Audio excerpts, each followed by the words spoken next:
আন্তর্জাতিক নারী সমিতি সিপাহীজলা জেলা কমিটি বিশ্বকাপ সবজির দাম বাড়ছে কেন রাজ্য সরকার জবাব চাই জবাব চাও। চাল ডাল আলু সবজির দাম বাড়ছে কেন রাজ্য সরকার জবাব চাই জবাব দাও। এই রাজ্যের নারীদের নিরাপত্তা নাই কেন রাজ্য সরকার জবাব চাই জবাব দাও। এই আজকের এই বিক্ষোভ সমাবেশে দলে দলে যোগ দেন। আজকের এই বিক্ষোভ সমাবেশে দলে দলে যোগ দেন। এই সমাবেশ সরকারের নিরাপত্তা কেন জবাব চাই জবাব দাও। এই নিয়ে সরকার বাড়িতে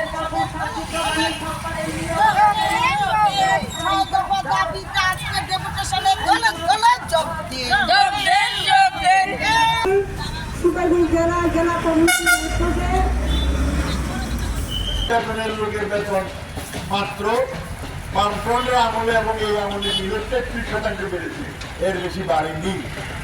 তাহলে এই যে কেন্দ্রীয় সরকারের প্রধানমন্ত্রী সহ আমাদের জেলার সোনামুড়াতে বক্তৃতা দিয়ে বলেছেন সরকার আসলে এগুলো হবে।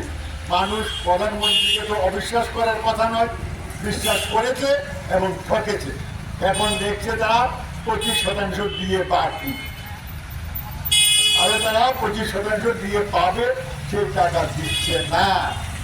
তাহলে শিক্ষক কর্মচারী পরিবারের স্ত্রী বোন যারা আছেন তারা বললেন যে সেটাও হয়নি। তারপর বলেছিল রেগায় যারা কাজ করে 100 দিনের কাজ আর অল্প টাকা মজুরি, তারা আসলেই 200 দিনের কাজ এবং 340 টাকা মজুরি দেবে। এগুলো আমার কথা নয়, ঢাউস ঢাউস বিজ্ঞাপন দিয়ে বিশাল ডকুমেন্ট বলে এগুলো লিখেছিল। 200 দিন কাজ দূরে থাক, বছরে 30-32 দিন কাজ পাচ্ছে প্রকৃতপক্ষে যারা কাজ চায়। আর যাদের কাজের দরকার নাই সই করে সকাল বিকাল 100 দিনের কাজ নিয়ে নিচ্ছে তারা।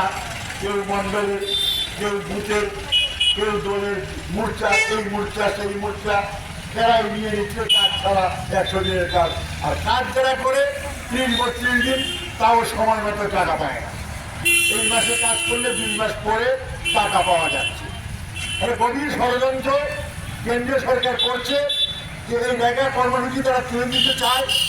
কিন্তু যেহেতু এটা আইন, এই আইন পাল্টাতে খবর আছে, তাই তারা দেখলো যে হাতে মেরে লাভ নাই, হাতে মারো, এই টাকা কমিয়ে দিচ্ছে।